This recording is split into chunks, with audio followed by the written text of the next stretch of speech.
Hi guys, magandang hapon. Tirada Master, nagbabalik na naman. So ngayon guys, papunta tayo sa ating maisan. Siyempre dito sa bukid, maisan lang yung tanim. So ngayon guys, itur ko kayo dito sa daan papunta sa aming taniman ng maisan.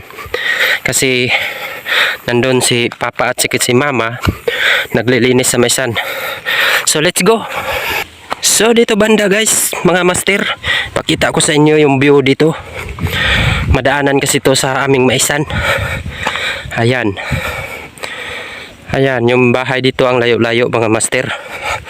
Puro lang mga kahoy talaga ang makita nyo. Ganyan yung probinsya namin. So, malapit na tayo sa aming maisan. So let's go. Ayan mga master, may kalabaw nakaharang sa daan. So yan yung kalabaw namin. So dito natin tapusin sa maisan namin mga kamaster. Ipakita ko lang sa inyo.